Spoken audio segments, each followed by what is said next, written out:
on nous a mis la barre haute, donc il va falloir assurer. Donc effectivement, nous allons vous présenter un petit peu une étude qui se voulait aller vers une évaluation multicritère type coût-bénéfice des pratiques de réduction des émissions d'ammoniac au champ que nous avons mené dans le cadre du projet Polka, qui était porté par Frédéric. Et donc, on en a beaucoup parlé, la volatilisation d'ammoniac, c'est un processus qui a lieu dans les systèmes agricoles et alimentaires, dont la vocation est quand même de nourrir l'homme avec des allers-retours entre les masses alimentaires dans un sens et des masses recyclées vers l'agriculture. Et des émissions d'autres composés, les nitrates, l'extivation des nitrates, émissions de protoxyde d'azote, gaz à effet de serre, d'oxyde d'azote et d'ammoniac vers l'atmosphère, qui représentent pour l'agriculteur, on ne l'a pas tellement dit jusqu'ici, des pertes très conséquentes en termes financiers, puisque l'azote est un poste important. Et donc, si on reprend uniquement l'ammoniac dans notre cas, bien sûr, l'ammoniac a des impacts sur l'environnement qui ont été évoqués tout à l'heure. Contribution à la perte de biodiversité, acidification des sols et des systèmes aquatiques, et aussi à des réémissions de protoxyde d'azote vers l'atmosphère, et l'eutrophisation, et aussi du fait des réactions avec les sulfates et les oxydes d'azote. C'est un précurseur de particules fines qui ont donc des effets sur la santé, mais aussi des effets sur le climat avec un effet de refroidissement net.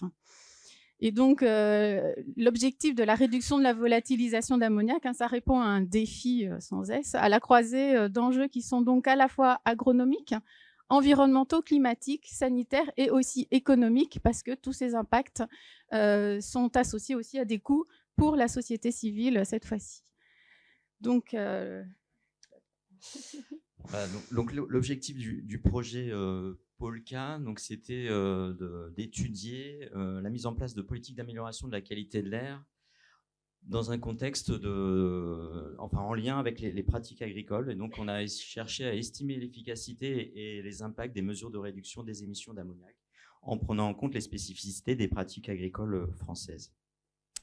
Donc, il y avait un consortium de partenaires dans lequel on retrouvait l'INRAE avec Sophie, Arvalis, le CITEPA et l'INERIS pour la partie technique. Et donc, la Chambre d'agriculture était également impliquée dans le suivi du projet. Donc, on a mis en place une chaîne de modélisation avec différents outils multi-compartimentaux qui prenaient en compte les aspects, tous les aspects qui interviennent dans une prise de décision pour évaluer son intérêt. Donc, lorsqu'on met en place une mesure de réduction d'émissions, et pouvoir évaluer les intérêts de la mise en place de cette politique.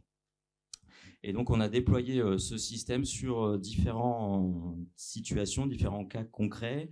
Le premier, c'était lors d'un épisode de pollution printanier, évaluer du coup l'impact de suspension des épandages lors d'un épisode de pollution. Et puis, la seconde situation, c'était plutôt dans un contexte long terme, de mise en place de réduction durable de la pollution de fond par un changement de pratique agricole. Donc, l'objectif, c'est d'étudier les effets sur la santé. Ces effets-là, pour qualifier ces effets-là, on a besoin de connaître l'exposition des populations, exposition aux particules. Et donc, on s'est intéressé à la contribution de l'ammoniac sur la formation des particules. Et donc, pour ça, on a besoin de connaître les émissions d'ammoniac et les pratiques de fertilisation.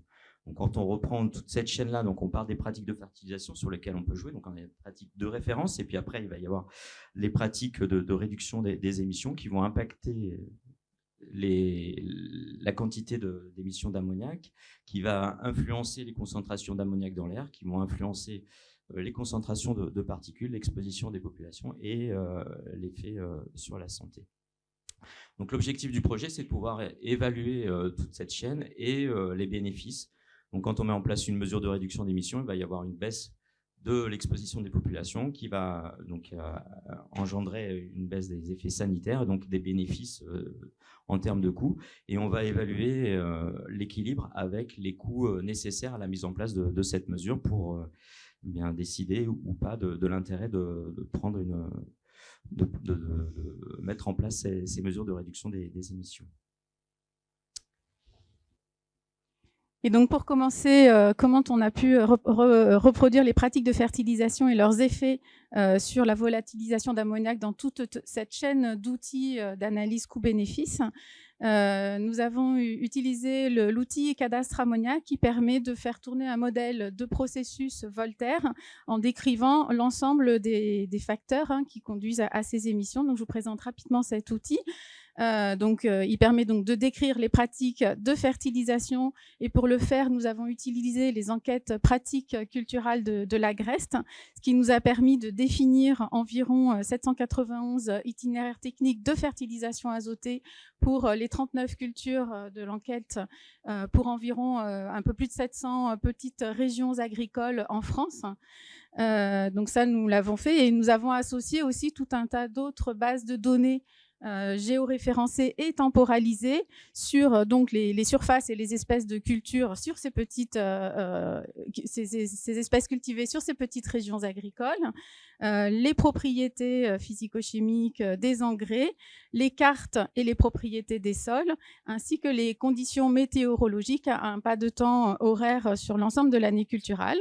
Et donc là, on a collecté, traité, agrégé l'ensemble de ces données donc à des échelles spatiales et temporelles assez fines, ce qui nous a permis de proposer une combinatoire de plusieurs centaines de milliers de situations pour représenter les pratiques de fertilisation de l'agriculture française et d'alimenter la modélisation avec l'outil Voltaire et de proposer ainsi des émissions d'ammoniac qui sont calculées à un patent horaire pour chacune des cultures, pour chacune des petites régions agricoles. Alors, ça fait des jeux de données assez conséquents qu'on utilise de différentes manières. On peut les agréger et en calculer la fertilisation, la part d'ammoniac émis du fait de la fertilisation des cultures à l'échelle de l'année pour la France entière.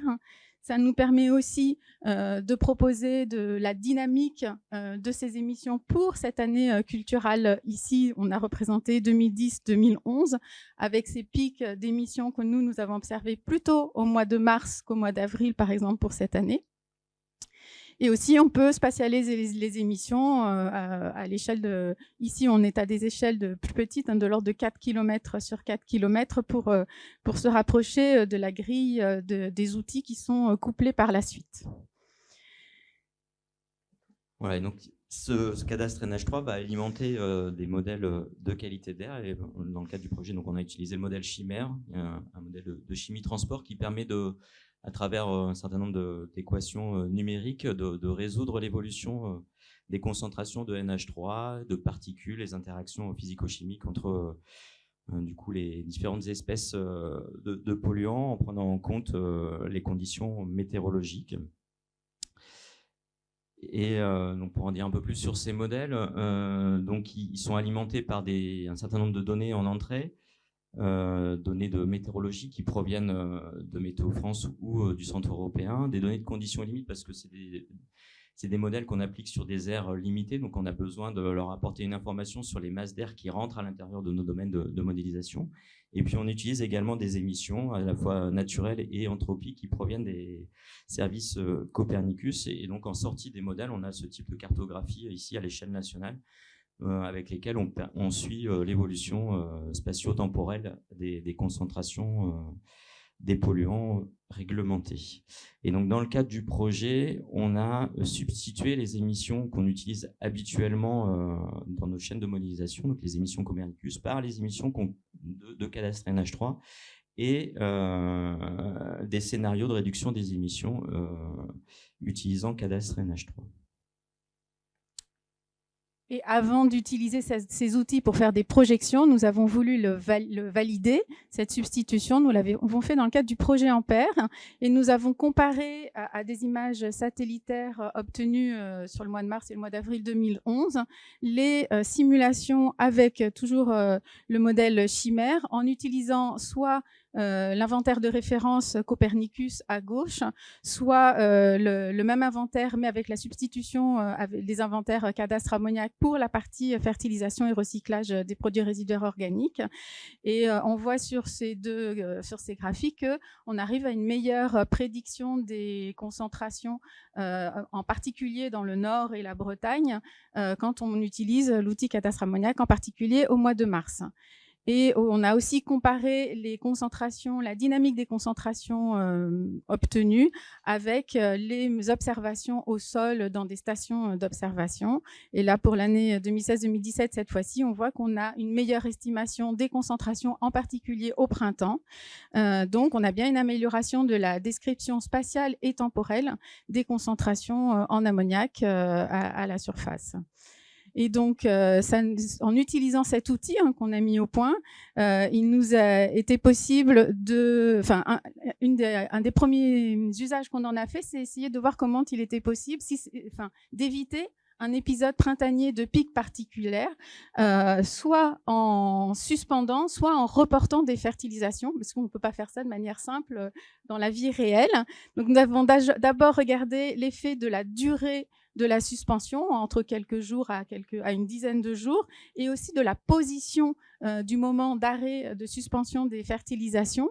Nous avons montré que c'était en tout début de pic pic printanier et sur une durée de 4 jours que c'était très efficace, et qu'on arrive bien à une réduction des émissions instantanées qui vont jusqu'à 40% des émissions, donc de manière intéressante. Il y a des effets directs sur les concentrations en particules, PM10 en particulier, avec un effet plus important au cœur de la zone qui était la plus impactée par l'épisode. Donc là, c'était en particulier en Normandie. Mais comme arrêter des fertilisations, c'est quand même problématique, surtout que cet épisode a duré longtemps, les masses d'air n'étaient pas favorables, donc il n'était pas possible de reporter les fertilisations, sinon on allait vers un autre pic particulier. Donc on a regardé avec Arvalis quel était l'impact sur la production agricole de ne pas avoir fait cette fertilisation. Et donc Arvalis a montré que les processus d'établissement du rendement étaient hautement affectés, et que donc les impacts sur les rendements attendus étaient très préoccupants, ce qui rendait cette pratique pas réaliste finalement dans le cadre de ces travaux. Voilà. Et le dernier élément de la chaîne de modélisation qu'on a mis en place, c'est le modèle alpha risque Paul, qui est développé à l'INERIS, qui permet, à partir de l'exposition des populations, d'évaluer les impacts sanitaires, donc à la fois en prenant les effets chroniques et aigus de l'exposition. Alors, on a repris notre année 2010-2011 comme scénario de référence. Et le scénario d'abattement que nous avons étudié, c'est la substitution à hauteur de 60% d'un engrais à fort potentiel d'émission, l'urée, par un engrais à faible potentiel d'émission, l'ammonitrate. Et donc, on a le coût associé à ce changement de pratique est de 24 millions d'euros à l'échelle de la France entière. Et après, on a regardé les effets sur les émissions d'ammoniac, avec des efficacités d'abattement des émissions qui sont très différenciées selon les régions, avec des effets à la fois liés à l'utilisation de l'urée comme engrais dans ces régions-là, bien sûr, mais aussi aux effets des conditions agropédoclimatiques lors des apports de ces engrais sur l'amplitude des émissions et sur l'amplitude de la réduction. On va jusqu'à des réductions de l'ordre de 18% de la volatilisation du fait de cette substitution dans les régions où c'est le plus impacté, avec en moyenne, sur toute la France, une réduction de 7% des émissions. Et donc, cet évitement de perte d'azote contribue à un gain de rendement et un gain de qualité du blé en particulier, et donc à un gain financier de 3 millions d'euros pour la France entière. Donc, on a analysé avec les modèles l'impact de cette substitution de l'urée par les ammonitrates. Donc là, on a ici à gauche une carte de concentration en moyenne annuelle de concentration d'ammoniac. Et à droite, on a l'impact de cette substitution avec une diminution assez importante, jusqu'à 15% sur les zones les plus touchées par cette substitution, donc la partie sud-ouest. Et On a également regardé du coup l'impact de cette baisse de concentration d'ammoniac sur les particules. Et là, on n'a plus qu'une diminution de 1,3% des concentrations de particules sur la zone sud-ouest. Donc un effet beaucoup moindre par rapport à ce qu'on aurait pu escompter vu la diminution des concentrations d'ammoniac. Et alors ça s'explique en fait sur le régime de formation du nitrate d'ammonium. Donc comme on l'a évoqué précédemment, on a 2 précurseurs qui participent à cette formation de nitrate d'ammonium. Et là, on s'est aperçu que dans le cadre de notre expérience, on avait une forte saturation en ammoniac dans ce régime de formation de nitrate d'ammonium. Et donc, on avait beau baisser les concentrations d'ammoniac, en fait, la dépendance était toujours liée à la disponibilité des oxydes d'azote, et donc ça n'avait pas d'impact sur les nitrates d'ammonium. Et donc, on a étudié de combien il faudrait réduire ces concentrations d'ammoniac dans l'air pour que ces mesures de substitution impactent plus fortement les concentrations de particules, PM10 et PM2,5. Et donc, en moyenne, sur le territoire national métropolitain, il faudrait diminuer de 40% les concentrations d'ammoniac avec des fluctuations au niveau régional. Et on arrive ici, pour prendre le cas de la région Bretagne, jusqu'à 50% de diminution des concentrations d'ammoniac nécessaires du coup, pour avoir des effets bénéfiques de la mise en œuvre de politiques de substitution des engrais sur les particules. Néanmoins, avec cette baisse de concentration des particules, même minimes, on a noté des effets sanitaires bénéfiques. L'étude prend en compte un certain nombre d'éléments, donc la mortalité chronique. Donc là, il y a deux manières d'évaluer cette mortalité. Soit la mortalité en années, soit perte d'espérance de vie, donc d'années de vie perdue. On a également regardé l'impact sur différents effets sanitaires, donc les bronchites, sur les admissions hospitalières et également sur le rendement au travail.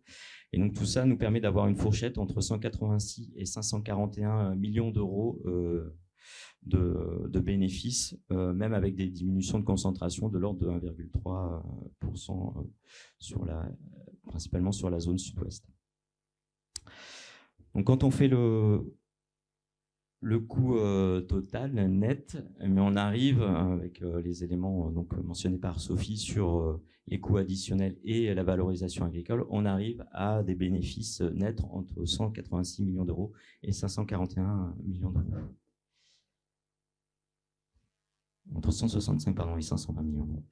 Voilà, donc c'était une manière de présenter comment on peut mettre en place une chaîne d'outils qui multi-compartimentale pour évaluer les effets, les impacts et les bénéfices de la mise en place de politiques agricoles pour améliorer la qualité de l'air. Donc là, on a évalué des effets sur des pratiques isolées, mais on pourrait également avoir des mesures qui combinent différents aspects et qui pourraient être évaluées avec les mêmes outils. Voilà, et nous vous remercions.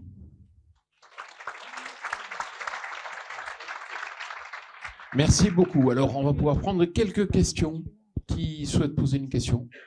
Bon, merci beaucoup pour l'exposé, Henri Legoise. Je voulais juste vous poser une question de savoir si, comme vous avez fait des modélisations de petites régions agricoles et de fertilisation, est-ce que les effluents d'élevage étaient déjà en base comme fertilisation, ou est-ce que c'est juste urée, ammonitrate ? Mais les effluents d'élevage, où sont-ils s'ils sont dedans ? Oui, alors les effluents tous les engrais organiques et tous les engrais azotés sont dans la simulation. Et donc là, on a fait la substitution que sur l'urée pour de l'ammonitrate. Mais la base, les 310 tonnes d'ammoniac volatilisé correspondent à tout ce qui est fertilisation azotée et recyclage de produits résiduaires organiques au champ. Et c'est majoritairement les effluents d'élevage sous forme fumier ou lisier ou d'autres formes encore. Oui. Est-ce que Estelle Le Gouern, oui, Rivière de Bretagne. Est-ce que votre schématisation permettrait de modéliser, finalement, je ne sais pas si c'est le bon terme, mais une réduction des apports de fertilisants de toute manière qu'ils soient, donc minéraux ou organiques, et y compris d'étudier l'influence d'un changement de pratique du type plus de système herbagé, enfin changement de système, pas que sur les manières d'apporter les fertilisants sur les surfaces agricoles, mais aussi est-ce que ça peut intégrer une modélisation sur le système en soi des fermes, c'est-à-dire donc par exemple sur litière, plus de systèmes herbagés, des choses comme ça. Alors pour l'instant, la modélisation ne concerne que la partie apport d'engrais et de produits résiduaires organiques au champ. Mais déjà, on peut intégrer tout un tas d'autres pratiques agricoles, alors plus spécifiques, type incorporation, injection des engrais organiques. On l'a étudié dans le cadre du projet, mais on n'est pas forcément allé jusqu'aux effets santé humaine.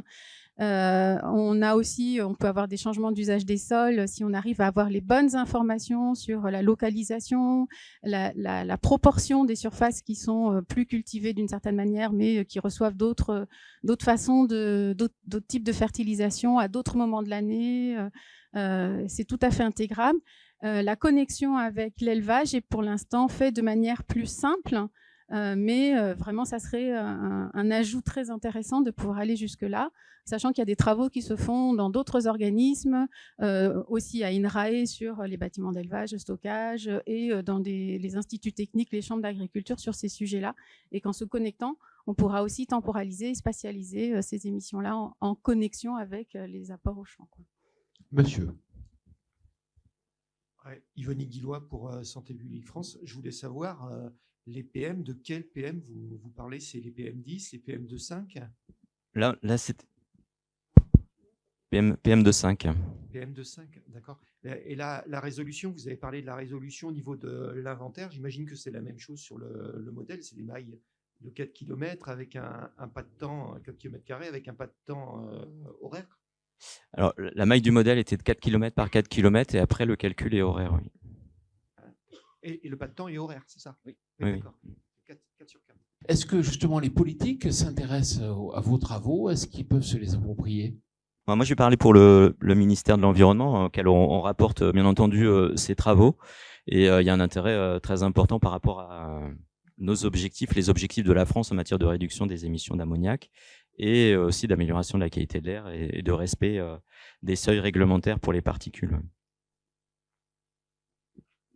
Alors, du côté de plutôt agriculture, c'est vrai qu'il y a des intérêts pour ces travaux-là, mais comme il y a besoin d'une ressource humaine assez importante des deux côtés pour faire avancer ces travaux, on n'a pas forcément des soutiens en termes de soutien humain et pour l'instant, ça reste un outil utilisé à des échelles très recherche, alors qu'il aurait des applications à des échelles appliquées. Alors, on en avait évoqué l'utilisation par la DREAL en Bretagne, en lien avec le ministère de l'Environnement, en l'occurrence, et ça s'est pas concrétisé finalement.